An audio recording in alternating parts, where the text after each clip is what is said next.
तो क्या वाकई हम लोगों ने डिकपल कर लिया कि नहीं, यूएस की प्रॉब्लम अलग, वो अपना देखें, हम अपना देख रहे हैं? देखिए नीरज जी, इसमें 2-3 चीजें हैं। आप देखिए 3 साल हो गए कोविड को, राइट? मार्च अप्रैल 2020 में था, हम 3 साल ऑन है। पहले 18 महीने में आपका जो हेडलाइन इंडेक्स था वो 2.5x बढ़ चुका था। 7,500 की निफ्टी 18,500 हो गई थी। तो एक तरह से लाजमी है कि कहीं तो आप जाके पॉज करेंगे, you need time to digest that. उस तरह की रैली देखिए 2003 से 8 के बाद कोई 5 साल का एक विंडो नहीं आया, लेकिन जिस तरह का मूव आया था, you need time to digest it. उसके बाद भी ऐसा नहीं है कि एक वन वे स्ट्रीट था, युद्ध हुआ है, तेल की स्थिति थोड़ी काफी खराब थी, and so on and so forth, US inflation वगैरह।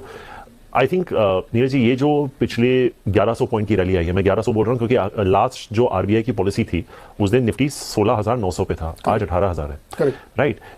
इसमें 2 बड़ी चीजें हुई हैं। तो एक तरफ से अगर आप इंक्रीमेंटली बोलते हैं कि ठीक है, interest rates are done, market सारे डिस्काउंटिंग मैकेनिज्म है ना, तो अगर आप पकड़ के चल रहे हैं कि ठीक है FY24 में इसका इंपैक्ट आ भी जाएगा और ये एक तरह से पूरा नॉर्मलाइज्ड ईयर हो जाएगा। FY23 भी काफी हद तक नॉर्मल ही था, लेकिन now we are back to a post covid normalized. हम वो FY20 का कॉरेस्पॉन्डिंग क्वार्टर अभी नहीं देख रहे। तो आई थिंक अगर FY25 पे अगर हम देखें, I think things are not looking that expensive.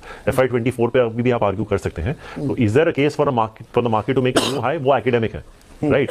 हम 900 पॉइंट दूर हैं, हो भी सकता है, नहीं भी हो सकता है। बट द क्वेश्चन इज, जैसे जो मूवी आई थी मैट्रिक्स, जहां पे मॉर्फियस न्यूज से कह सकते हैं कि I can only open the door for you, you have to step इन।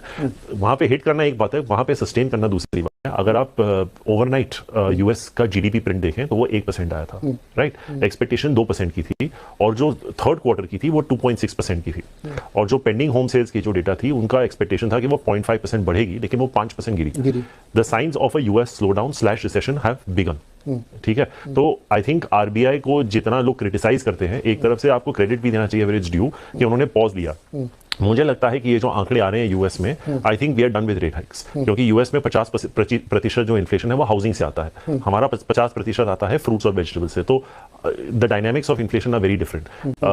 जो एसवीबी की जो क्राइसिस थी वो मार्च एंड अर्ली अप्रैल की क्राइसिस थी, और अभी आंकड़े यूएस में स्लो डाउन होना चालू हुए हैं। तो ये कैसे प्ले होगा? नहीं, तो क्या यूएस अगर मान लीजिए रिसेशन में जाता, जो कि कह रहे लोग कि 30 जून के बाद वो ऑफिशियली दिखने लगेगा आपको, हम उसका इंपैक्ट लेंगे क्या? जरूर लेंगे, क्योंकि आपका जो एक्सपोर्ट सेक्टर है, आप आईटी सर्विसेज को ही ले लीजिए, इन्फोसिस का क्या हुआ। देखिए, एक तो आपके एक्सपोर्ट्स में इंपैक्ट पड़ेगा, दूसरा अगर आप कुछ चीजें इंपोर्ट कर रहे हैं उस पर भी असर पड़ेगा, क्योंकि अगर वहां के लोग प्रोड्यूस नहीं कर रहे तो आपके तो एक्स और एम, जो जीडीपी का फॉर्मूला है C+I+G+X-M, वो एक्स एंड एम तो आपके कंट्रोल में है ही नहीं ना।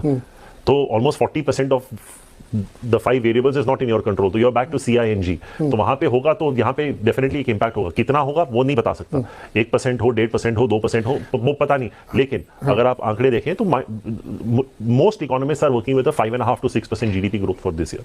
Nobody is working with 6.5, nobody is working with 5। तो I think at 5.5-6% you will be one of the best fastest growing economies in the world।